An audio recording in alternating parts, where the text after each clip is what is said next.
अरे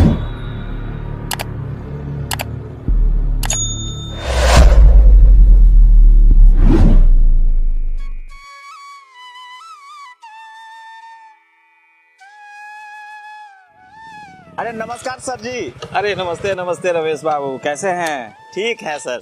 वाह वाह, प्रभु की कृपा है। मतलब काम काज खेती बाड़ी सब बढ़िया चल रहा है?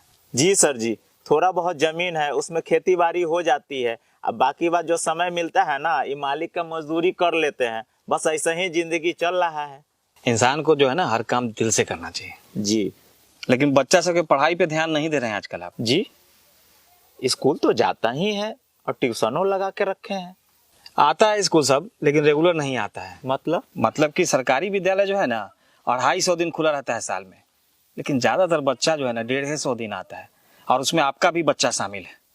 बेटा तो हमारा नालायक निकल गया, लेकिन बेटी तो। देखिए रमेश जी, बेटा और बेटी दोनों को पढ़ाना बहुत जरूरी होता है। अच्छा रमेश जी, एक बात बताइए, यदि कोई जानवर आपका आवारा निकल जाए तो क्या करते हैं? उसको खुला छोड़ देते हैं? अरे नहीं सर, उसको नाथते हैं, मतलब सीधा करते हैं। मतलब कि जानवर को सही करते हैं जिसके साथ आपको 5-10 साल रहना है, लेकिन बेटा को सही नहीं करते हैं जिसके साथ आपको पूरा बुढ़ापा बिताना है। और आपकी बेटी तो पढ़ने में भी तेज है, लेकिन उसको आप लोग घर के कामकाज में फंसा के रखे रहते हैं। हम लोग किसान हैं सर जी, खेती बाड़ी का भी काम काज रहता है। अरे उस काम में आप लोग बच्चों की मदद सुबह शाम या छुट्टी के दिन में भी तो ले सकते हैं, है कि नहीं? ये तो हो सकता है। और सबसे आश्चर्यजनक बात बताएं जी, आपके टोले में अगर किसी एक घर में शादी हो रही हो तो पूरे टोले के बच्चे 4-4 दिनों तक स्कूल नहीं आते हैं। क्या कह रहे हैं सर जी? लीजिए, आपको ये भी नहीं पता है कि आपके बच्चे कब स्कूल जाते हैं और कब नहीं जाते हैं। अच्छा ये बताइए, गेहूं के बीज को सिर्फ खेत में गाड़ दिया जाए तो फसल तो बहुत बम्पर होगी। नहीं सर जी, ये कैसे हो सकता है? गेहूं की खेती करने में पूरे 150 दिन लगते हैं। पहले बुआई करना होता है, फिर पटवन करना होता है, फिर खाद मारना होता है। पूरा सेवा करने के बाद फसल होती है। बच्चे भी पौधों की तरह ही होते हैं, सिर्फ स्कूल में एडमिशन करा देने से पढ़ाई नहीं कर लेते। आपको ये व्यवस्था करनी पड़ती है कि वो रेगुलर स्कूल जाएं, उनके पास किताबें हों, पोशाक हों, और वो घर पे भी सुबह शाम पढ़ाई करें, तब जाकर के उनकी पढ़ाई कंप्लीट होगी।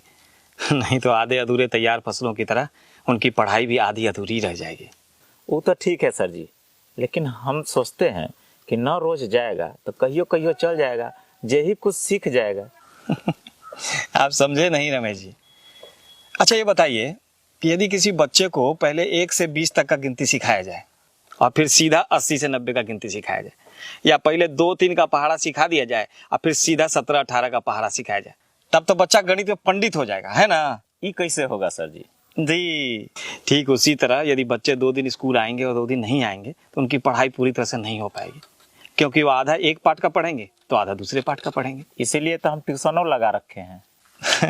अच्छा ये बताइए, 8 कट्ठा खेत को पटाने के लिए कितना देर पंपिंग सेट चलाना पड़ेगा? वही 3-4 घंटा। यदि 1 घंटा पंपिंग सेट चलाएं तब तो खेत एकदम पूरा पट जाएगा, फसल बम्पर हो जाएगा, है ना? क्या कह रहे हैं सर जी? फसलें नहीं होगा। जी ठीक यही बात ट्यूशन पे भी लागू होती है। ट्यूशन सिर्फ 1 घंटे का होता है, जिसमें स्कूल में पढ़ी हुई बात का रिवीजन हो सकता है, लेकिन स्कूल जो होता है वो 7 घंटे का होता है। उसमें हर विषय की अलग अलग घंटी होती है, अलग अलग शिक्षक होते हैं, हर पाठ को बहुत ध्यान से धीरे धीरे करके पढ़ाया जाता है, तब जाकर के बच्चे को समझ में आता है। लेकिन उसके लिए बच्चे को स्कूल रेगुलर आना होता है। सॉरी, लगता है कि हम आपको भाषण दे दे करके बोर कर दी, है ना? अरे नहीं सर जी, आपने तो मेरी आंखें खोल दी। जब हम लोग अपना पालतू पशु पौधों सबका इतना ख्याल रखते हैं तो अपने बच्चों का ख्याल क्यों नहीं रखेंगे? वैसे कहते हैं ना सर जी कि पूत सपूत तका धन संचय और पूत कपूत तका धन संचय। बहुत बहुत धन्यवाद सर जी। अब मेरा बच्चा रोज स्कूल जाएगा, ये वादा है खुद से। बहुत बहुत धन्यवाद जो आप मेरी बात को समझे।